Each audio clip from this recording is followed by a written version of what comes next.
I don't think anyone should be shamed if they want to enjoy being a mom. Is social work an area that pays well? No.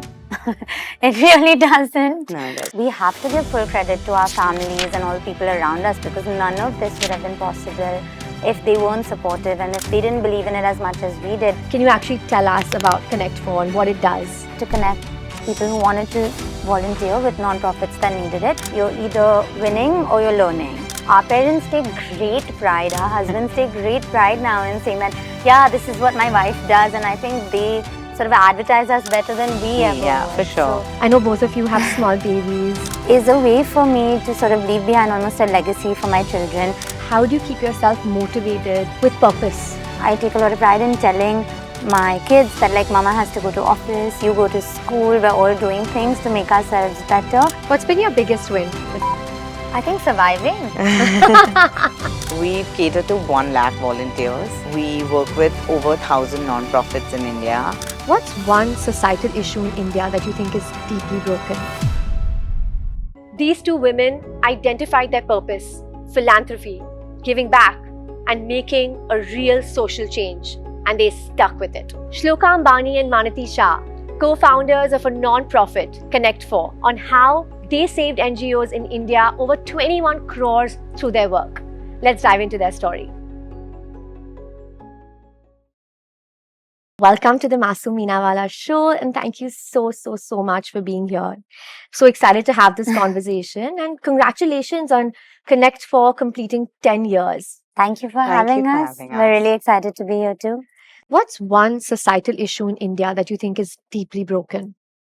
I think it's that the social sector in general is not getting its credit where it's due. I feel in terms of like they won't get access to the best talent because they're unable to pay the salaries. So somebody, say, who's graduated from Harvard or Stanford or something is very unlikely to want to come back to India and work But with the that's because social we sector. live in a capitalist society.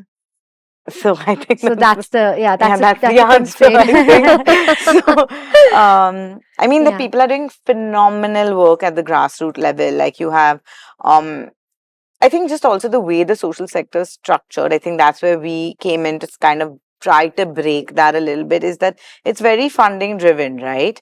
So. If you have access to funds, you will get good talent. If you get good talent, you will be able to create the kind of change, meet your goals, make, reach your vision or whatever.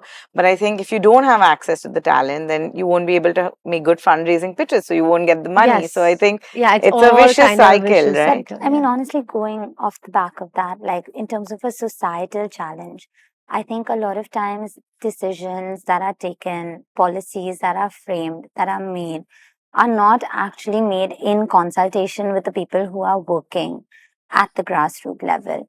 But sometimes it takes so long to make like the simplest of changes, and then you just wonder, like, but this is so basic. Like, building a good toilet. Like, for so long, everyone was like, girls will stay in school as long as we build good toilets for them. So there was like this whole drive, and thousands of people just donated lots and lots of money, and tons of amazing toilets were built. But there was no one to like maintain those toilets. There was like no one to like make sure that girls were taught and educated in terms of how do you dispose of menstrual products, like what do you do during that time. And so the quality of those toilets also became really bad. And then again, you went back to your initial problem. So I really think above all the societal problems we have is like the one big question that always comes to me is like, who are we solving for? Like, how are we solving? Like, what is informing the decisions that we make? And I think when we get clarity on that, sort of and when we can assess that, like we go back, we report, we say, this is what worked, this is what didn't work. But is there that kind of audit happening? I'm not sure. I haven't seen it. I would love to see it. I think also India is a very, very diverse country. Like everybody talks about the 3 Indias. So I think the problems in the social sector level also differ between a tier 1 city and a tier 2 and a tier 3 city. Policy change, cultural norms. I think with now that everyone has access to like smartphones and things like that, that gap is reducing, and we should definitely use that in our benefit to solve for this. But yeah, like Shloka said, I think the bigger problem is like who is solving, and at a policy level, is it like making Yeah. sense between the policy and the grassroots level? Like there's a big gap between that. So Can you actually tell us about ConnectFor and what it does? I mean, honestly, I feel like this is a question I'm really happy to take. ConnectFor essentially, and I've described this all the time before, is like a shadi.com, but for volunteering. We started really simply. The idea was that there are lots of people who want to do good things, and it's very challenging for some reason to find a means or a way to do those good things. But we also have one of the highest volumes of nonprofits out of any country in the world, and it shouldn't be so difficult. So we just decided to be that bridge that initially was to connect people who wanted to volunteer with nonprofits that needed it. And then over time, I think what we've evolved into being is more of a volunteering solution, or almost like an engagement solution for the social sector, because now we work with corporates, we work with individuals, we work with schools, colleges, and we work with all our nonprofit partners. We work directly with government bodies. So really now it's just like a one-stop shop for anything volunteering, I would say. And I know I've known of ConnectFor for a while now, and it's been a decade. So what makes you both of you actually come out and talk about it now? I was saying earlier, I think that like in the last 10 years, our journey has evolved so much. It started as such a simple idea, being like, we don't want to reinvent the wheel. We just want to figure out how to make the wheel roll smoother. And now I think we're at a point where we have the capacity, we have the expertise, we can handle larger volumes. We're sort of ready to scale.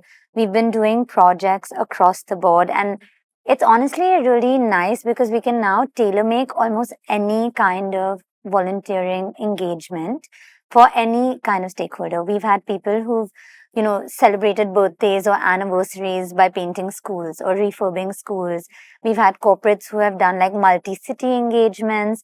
And now I feel like just after COVID, with how digital everyone got and just how much people are wanting to engage, ConnectFor has reached a point in this journey where we can really make those connections turn into successes.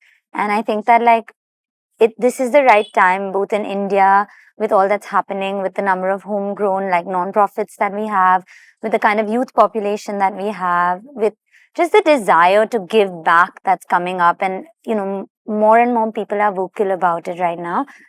It makes sense that people know about what we do, who we are, and how we can help them in this journey, I think.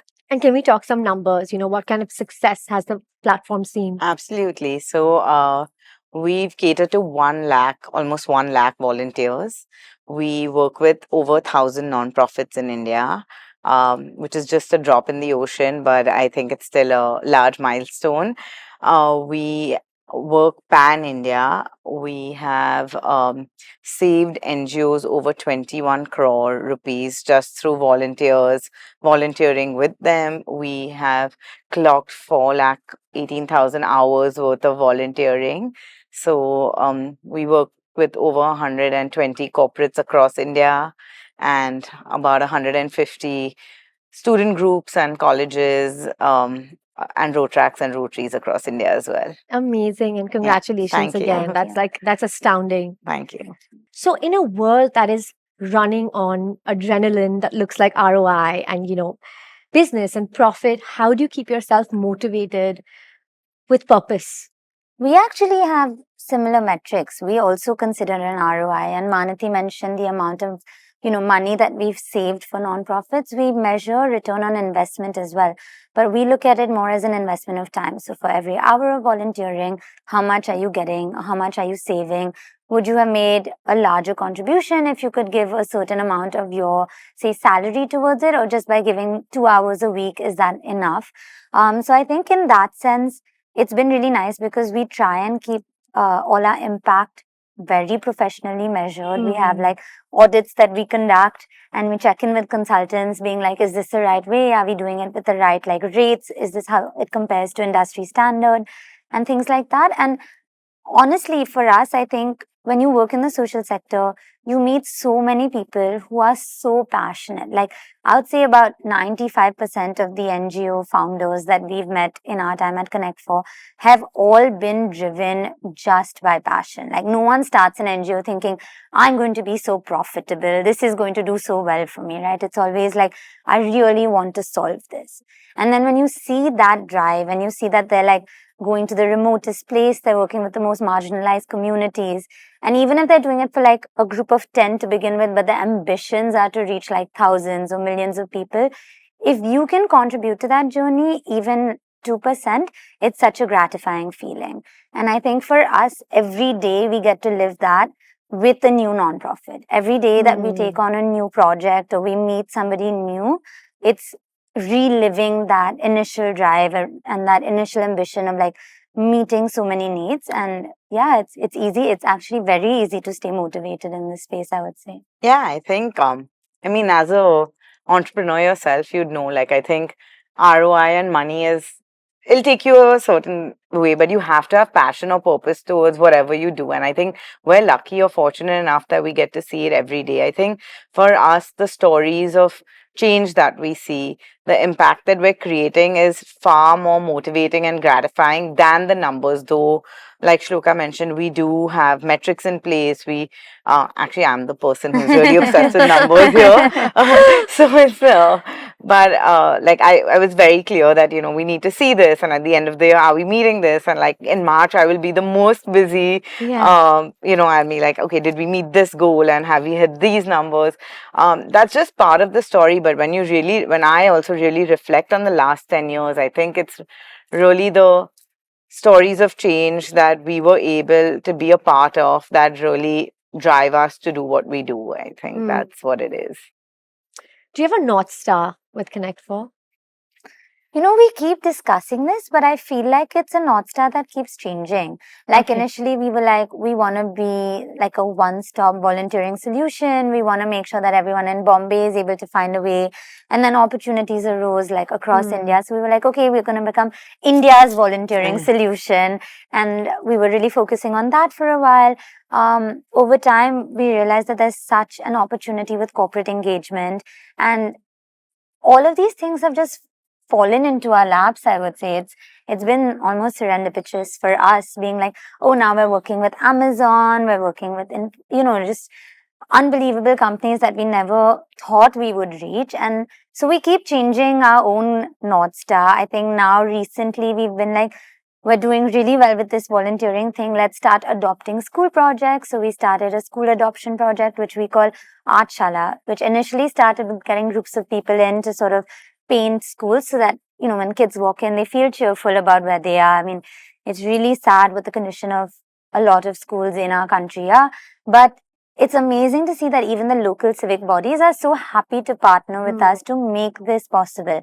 And now with a small amount of funding, you can actually like entirely transform the infrastructure of a school. So that's what we called our school adoption project. Because we had such success with the school adoption project, we got approached by the government of Maharashtra to adopt schools in Gadchiroli and do a solar school. And so I think our North Star is really just how far can we go, and like how many people can we impact? Yeah, can we impact? We don't have an upper limit. And, you know, as long as there is some degree of inequality or disadvantage in this country, we'll keep aiming to grow bigger. I think for us, it's always been like our stakeholders are at the heart of everything we do. So even if we do define like these are our goals or this is our North Star, it's like I don't think we've ever turned down a stakeholder, whether it's a volunteer, whether it's a nonprofit, whether it's a corporate. If they've asked us to do something within the space, within the social sector, we have sort of made it possible. So we have helped NGOs work with other NGOs to create impact. So for us, I think at the like any decision is made with the thought process that are we creating impact for the social sector? Is somebody, the volunteer, the NGO, or the corporate benefiting from this? Then we have to do it and we have to enable it. And I think now we can move from calling ourselves a volunteering platform to just an aggregator or an enabler of the social sector, because I think we're doing things far more than just helping people connect with an NGO to volunteer, which is what it started with. And I think somewhere in our minds, even 10 years ago, this was our thought process. That's why we named ConnectFor. And there's no like Yes. volunteering word in this, like in the name, because it was always about connecting to a Hmm. purpose, or, and for you, that may be something different. And for me, that may be something different. So it was always about connect Finding. for whatever you You care want, about. Yeah. yeah. So, Yeah. yeah. So, Shloka, I know you've studied at Princeton and LSE. Maniti, you've been at UCL and Imperial. You both have clearly had ambitions for your career, right? What were they like growing up? To be honest, I always saw myself somewhere in this space. I studied anthropology at Princeton and then law at LSE for my master's. But both at Princeton and at LSE, we had to do a thesis and then a master's dissertation. And both times I chose topics in the social sector to work on.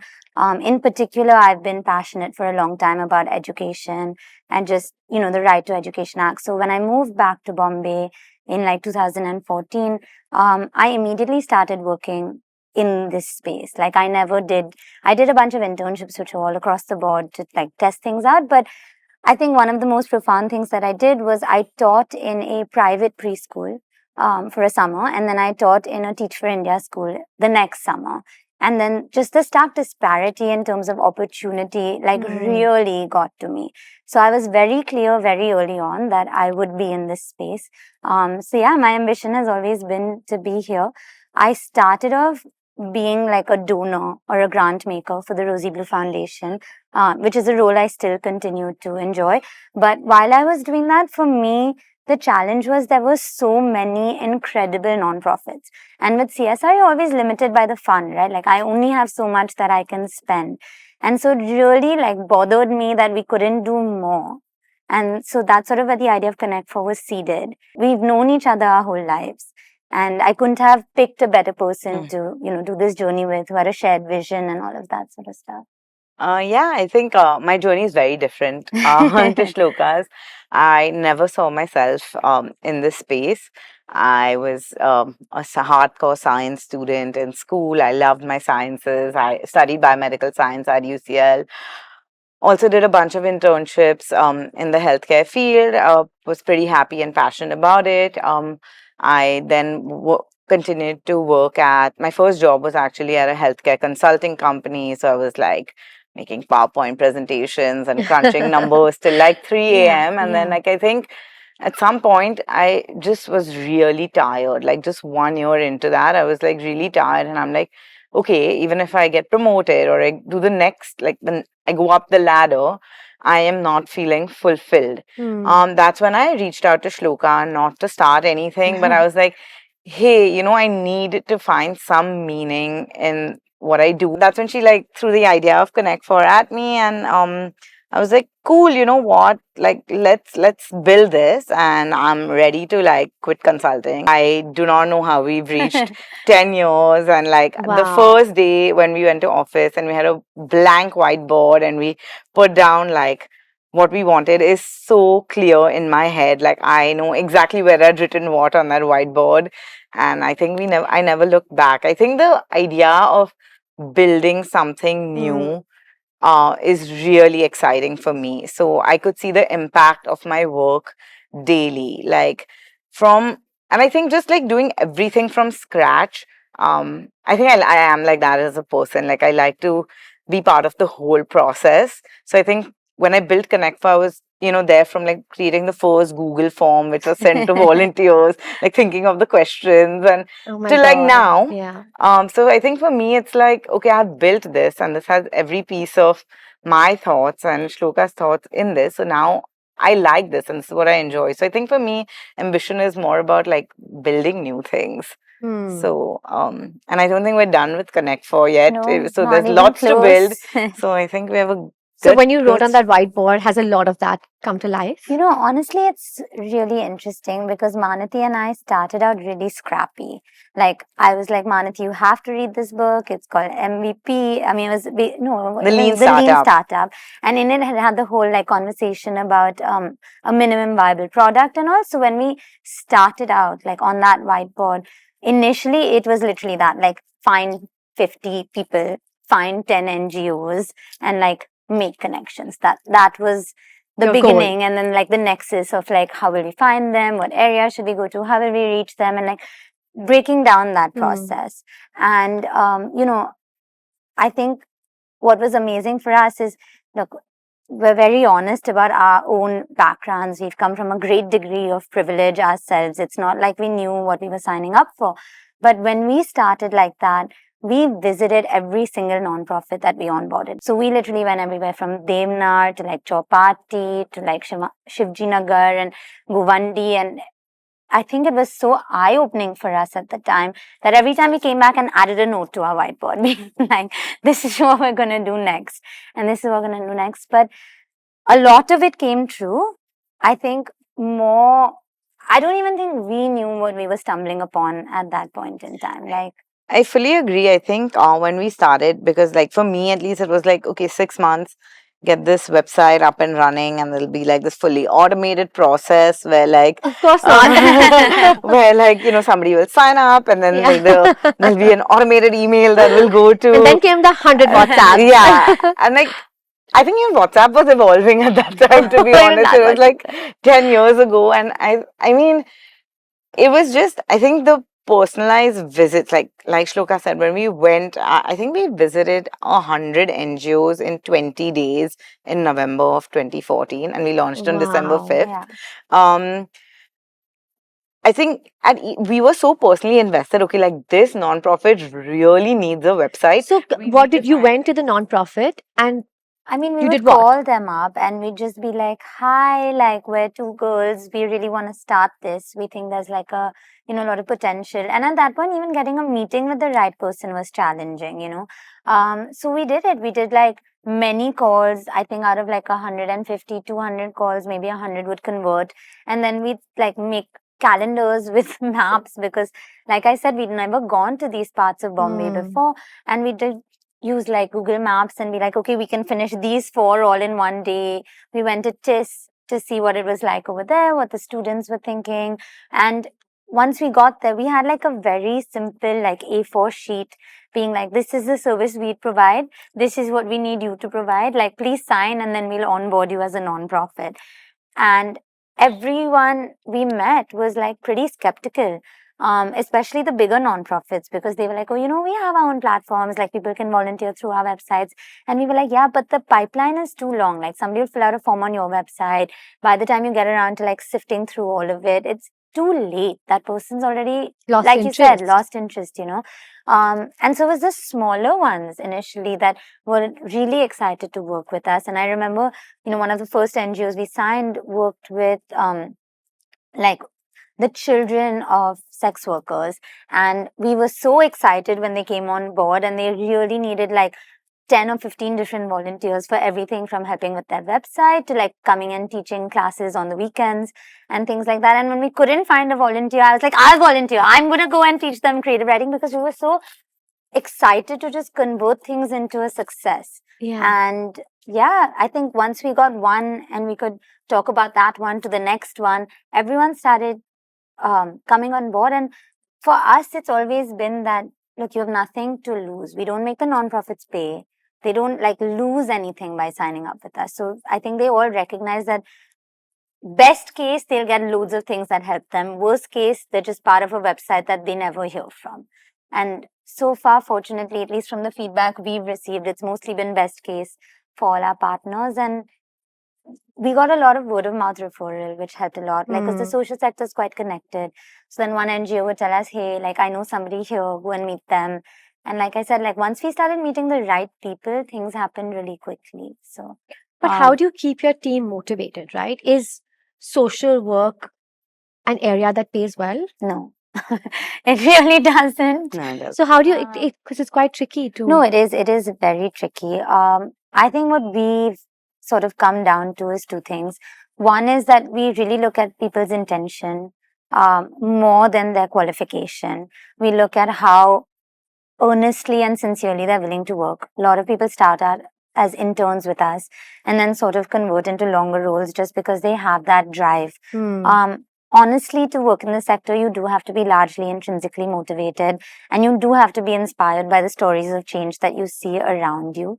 The other thing that we found, at least in the appraisals that we do, that a lot of our team tells us is very motivating for them, is that they have a large degree of autonomy. We're still a small group. We're like 30 people. And in that, like, our leaders have so much empowerment in terms of they have space to start their own projects. Everyone feels strongly about something or the other. And we try to be fair in terms of like what we're paying senior management, because those are the people we believe we need to cultivate, the ones that we want to grow. I think it really, really helps to have someone like Manati on the team, because honestly, everyone approaches her for everything.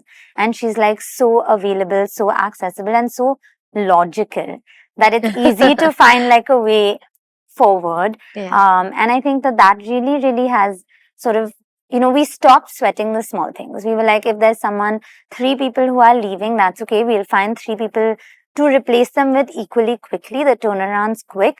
The training models have become much faster as well to keep up with that. But we want to keep the people who we know are fully aligned with our vision. So for those like 4 or 5 people in the organization, I think our focus is on what keeps them hungry.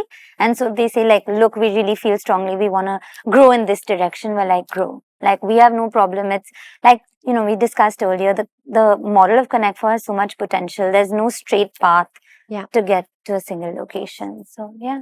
Yeah, I think just to add to that, I think lots of people, and I feel this, I don't know if you echo the same thoughts, but I feel we definitely work with a lot of people in their 20s.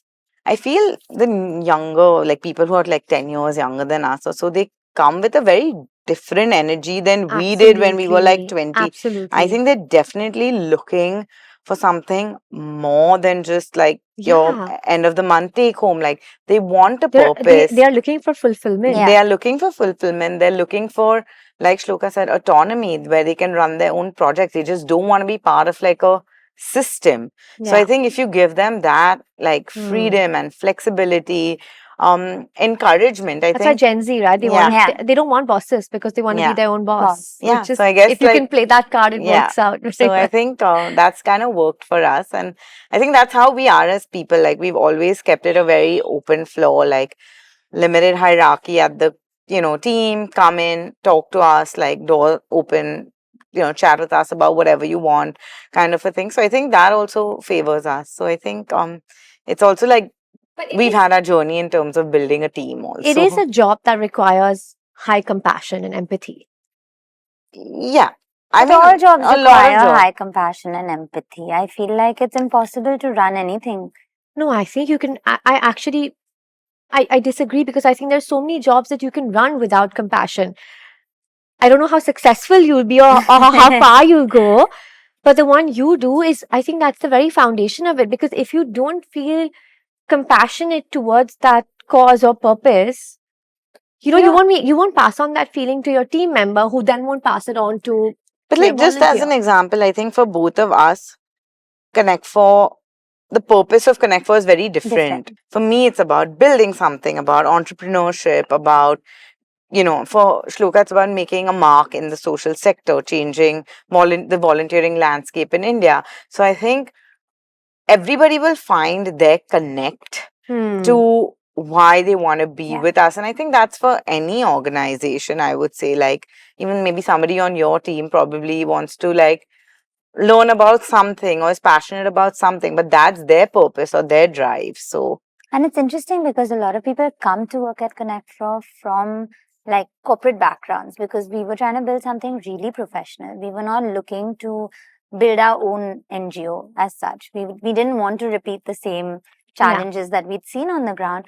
And I think for a lot of people, it was, of course, and we have multiple teams, right, within our organization.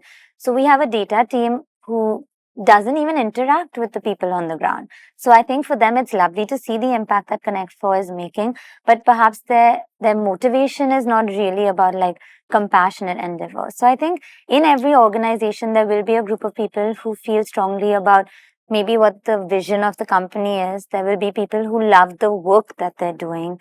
There will be people who just want something.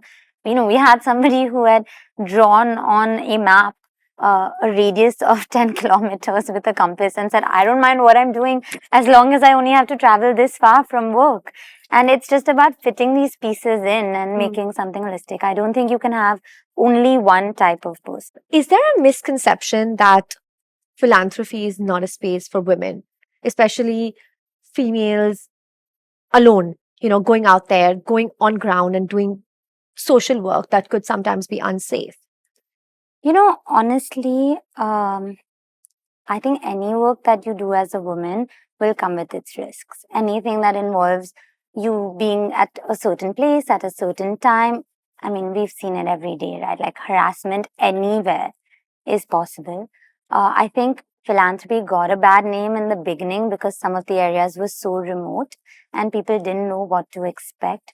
But I think organizations, communities, even corporates have become so mindful of this that everyone is trying to adopt best practices. And it's really lovely because there's been such a large drive, I feel like, in India about women empowerment and like, Beti Padhao and all of that sort of stuff, that more and more people are trying to engage with this space. And it's so much awareness highlighting how unsafe it is that even if you're doing like 110%, you feel like it's a necessary precaution. Do I think the landscape has changed in the last 10 years? Yeah, tremendously. Like, really, we never had an untoward incident that has occurred with the two of us. And we obviously work largely in Bombay in the beginning, but we always send two people together. But we've never had any reports of anyone feeling unsafe. I feel like in the space that we are, in the space where people are trying to really make a difference, anyone who can make it possible for them is trying to make life easier. And whether you're like a man or a woman, ultimately, I think it just boils down to like what your intentions are. And I think that every player in this space right now is just trying to make impact possible. So everyone's like bending over backwards to be like, how do we make it safe? How do we make it accessible? How do we make it like technology driven? And it's been lovely. I don't know any of our volunteers who've ever come back to us being like, we felt uncomfortable in this situation. I mean, I think just another lens to this question is that I think there have been a lot of young women like us also who've joined the space. So if you're looking at like philanthropy as a career, lots of women are happy to join it. Like, but this is yeah, recent. yeah, it's very recent. Like I think since the last 10 but years. it is a new wave. Yeah, for sure. I think also it's nice to see that of course there are young women who are joining the workforce, and like philanthropy is a career choice in your 20s, but it's like very nice to see like middle-aged women, like 50-year-olds and stuff. I think maybe they had a different life, and whatever, they were unable to work in their 20s and 30s.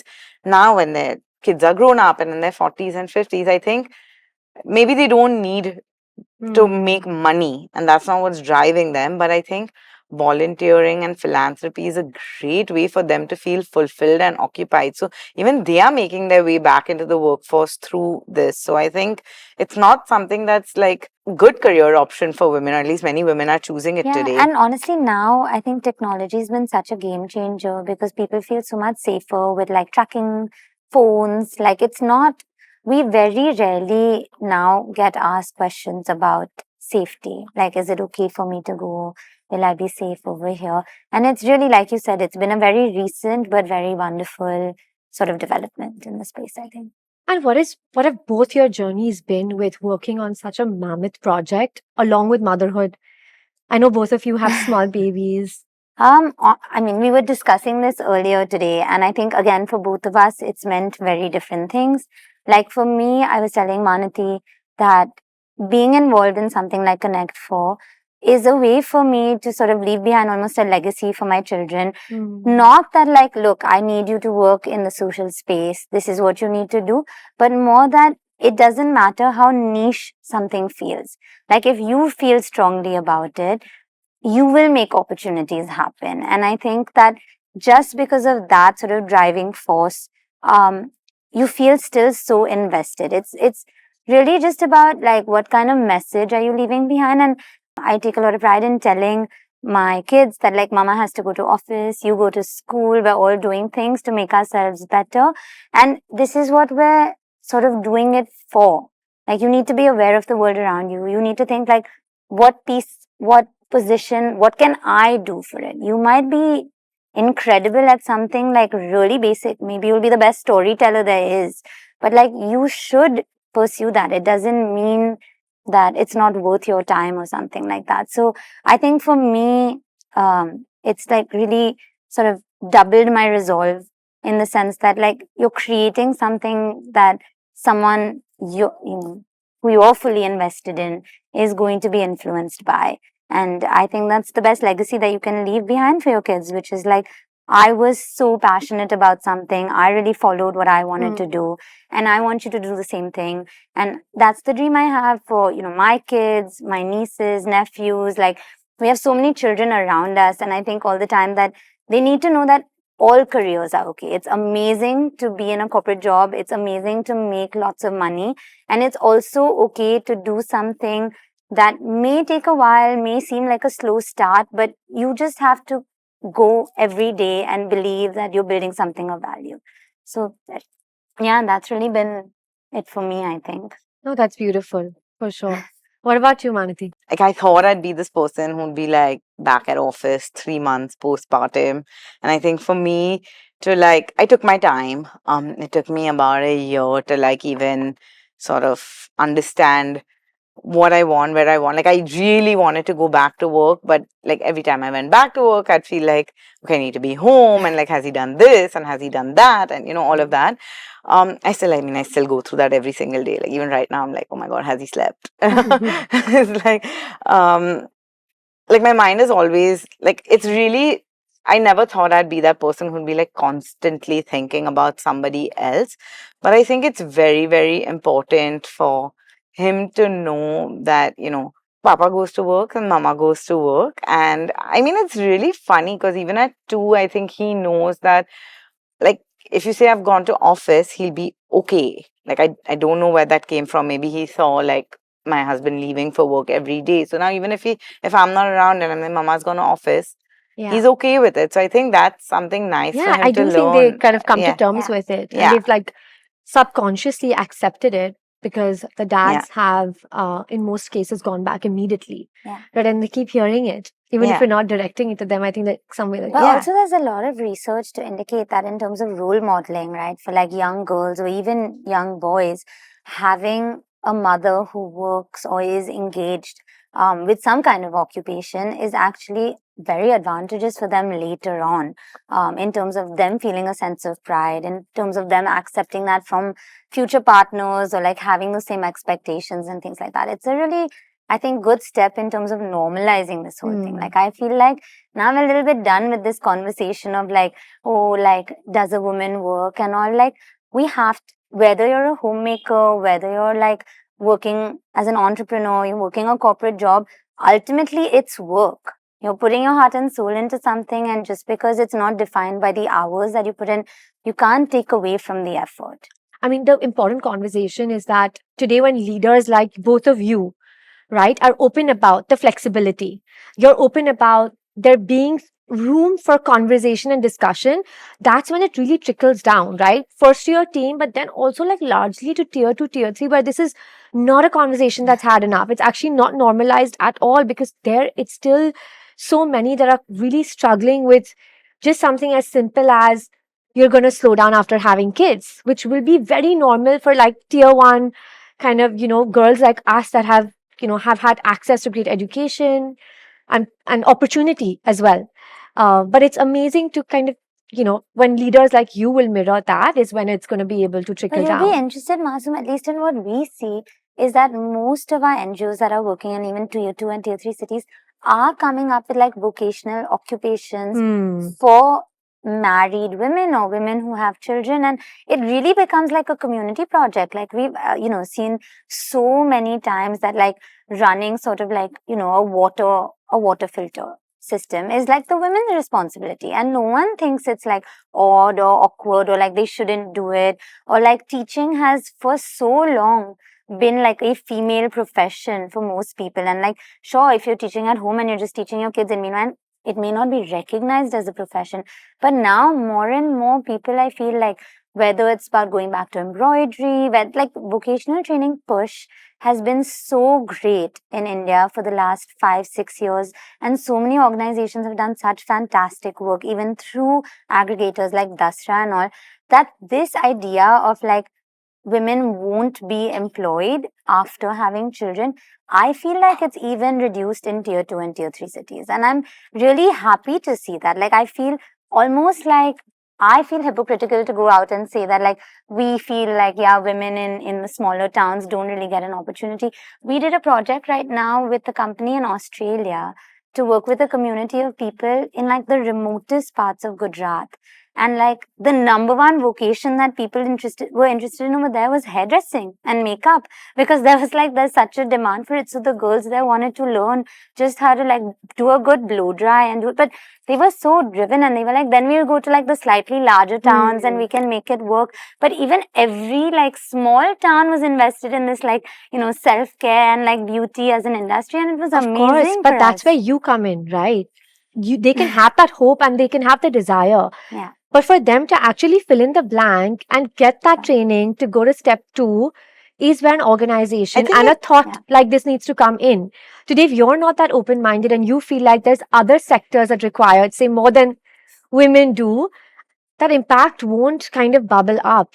We had a volunteer in Bangalore who used to travel about 100 kilometers a day from Bangalore Oh city my God. to rural Bangalore to do menstrual hygiene workshops with schools, and because that's where you see the dropout rate. So now the goal is not really to get women as a part of the workforce, but to It's to get make them them stay. is to make them stay, is to make them do jobs that are, like, not, of course, if they'd like to do jobs like beauticians and, be hairdressers, great. But if they want to be part of like data teams, they want to be part of consulting teams, they should have access to that. So I think, I think there's a sort of shift in the entire narrative around this.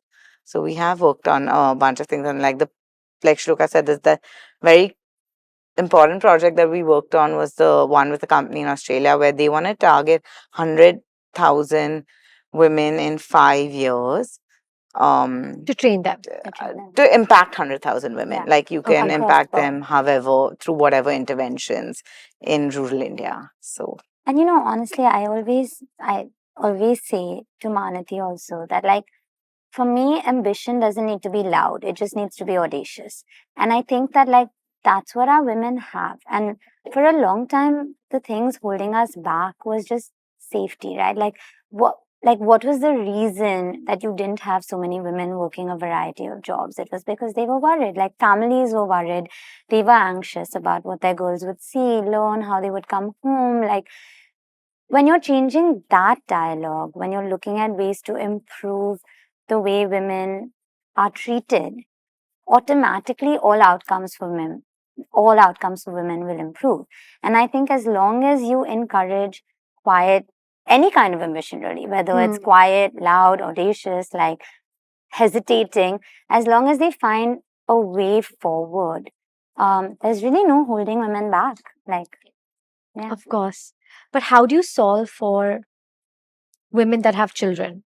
How do you solve for who's the caretaker of the children? So honestly, this has been a passion project of mine, and I feel very, very strongly about this. Have conversations about it like frequently with even, Isha and I discuss this, Manati and I discuss this all the time. But I think, again, in today's day and age, with the kind of technology we have, it's so enabling to allow the flexibility we discussed earlier, remote working.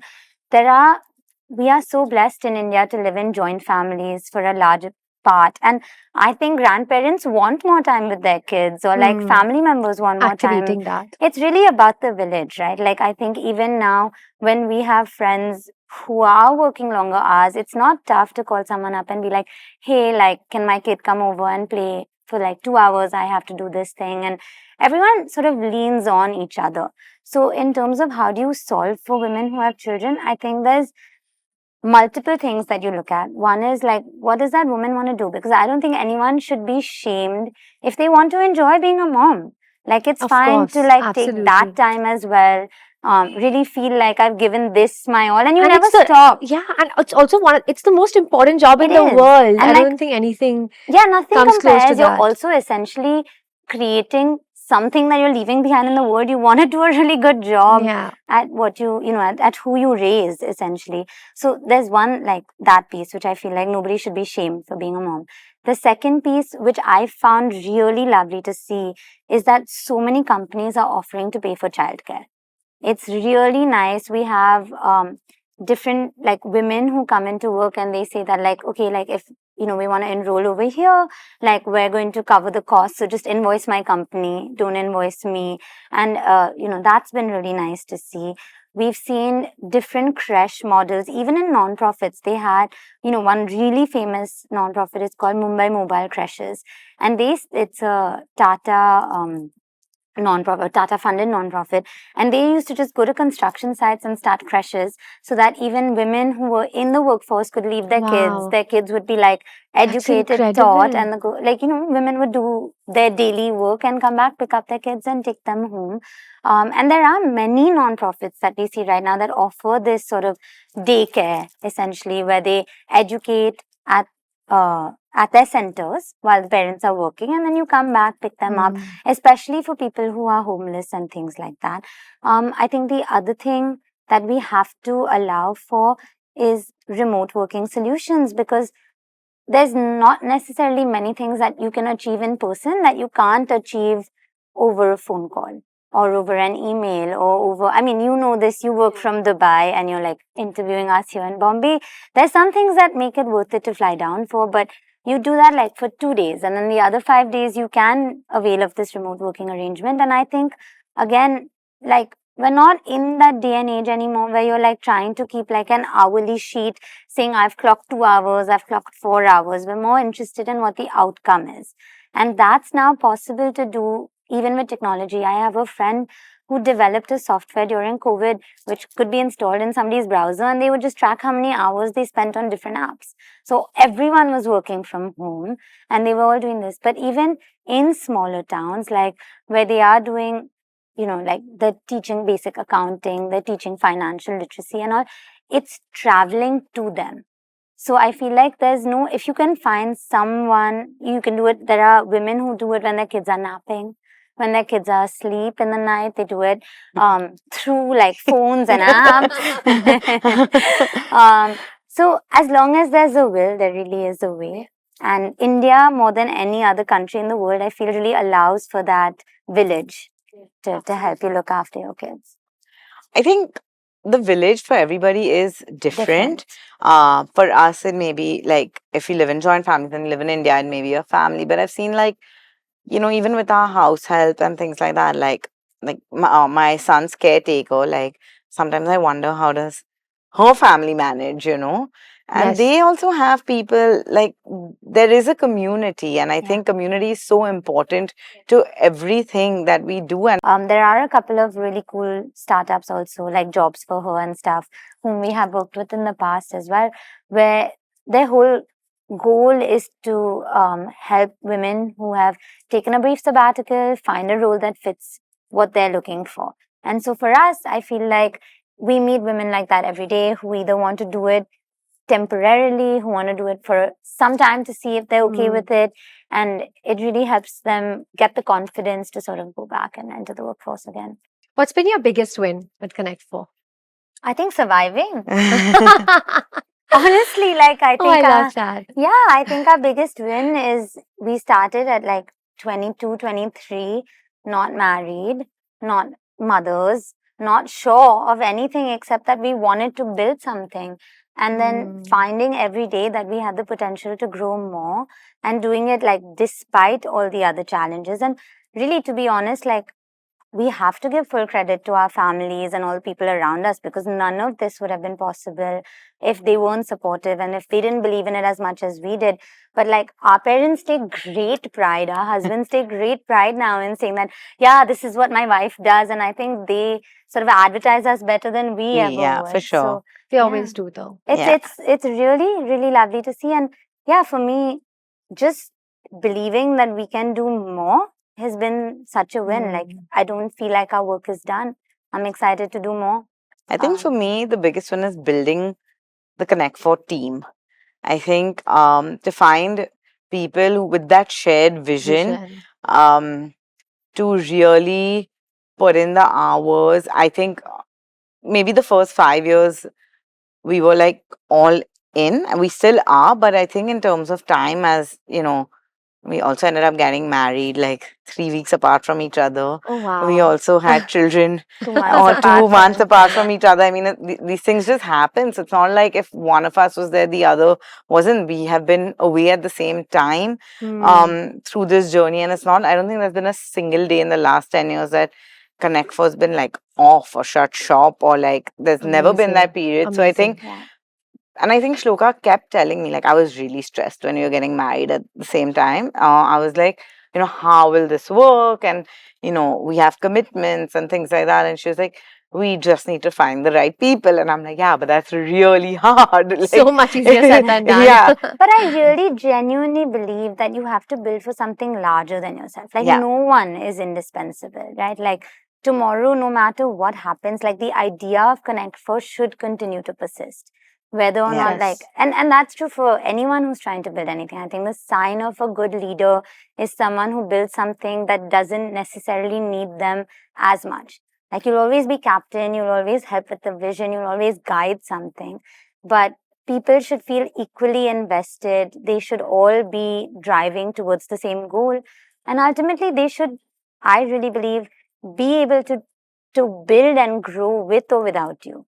And I think that's been our Yeah, for me, greatest that's victory. definitely been like the first few years, it was hard. Like, we spoke about it already. Like, people are leaving every 6 months, and now, like, to have a stable team, somebody we can Depend on and depend rely on, on. Yeah. who will, I mean, that's a privilege that we have now, that we are able to live a balanced life with our children and our families because we've been able to Of course. build this team. So I think for me, that's been really the biggest win. And I mean, I genuinely think nothing would be possible without them. That's So, yeah. So, what is your ambition style? You spoke about a few ambition styles. So, what are both of yours?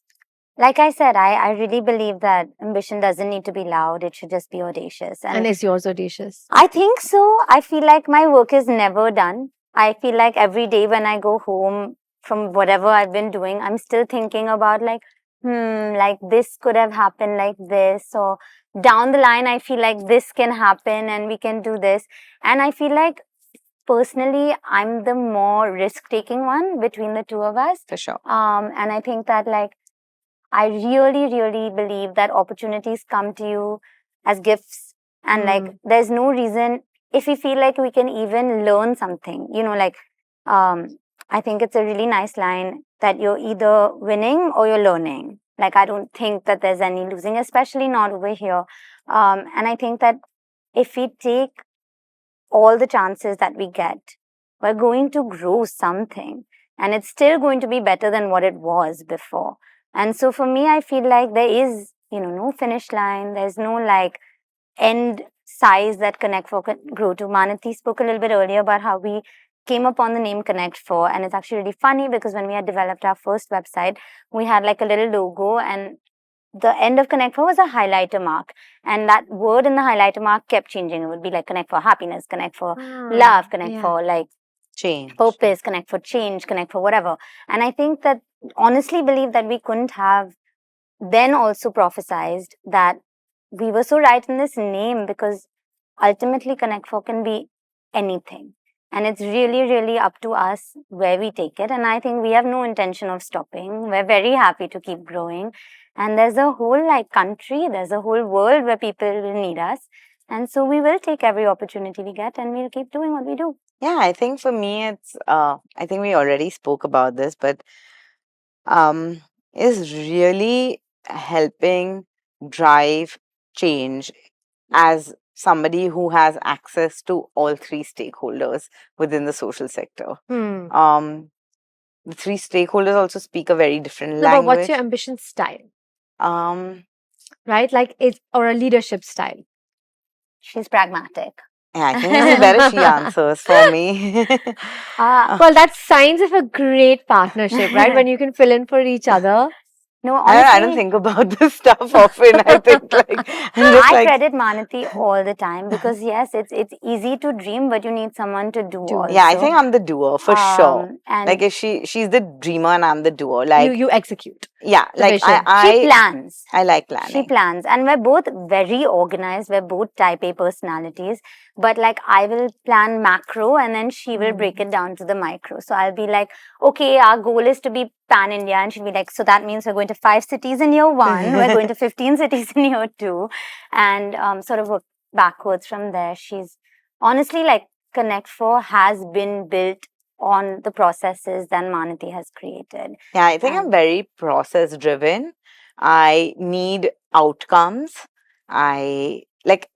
It's like I will still sit in most KRA meetings for people on my team because I need to make sure that we're achieving what we set out to achieve. So I think, yeah, that's like very detail oriented and process oriented. Yeah, but I think we complement each other for sure. Touch wood. That's what, yeah. Yeah.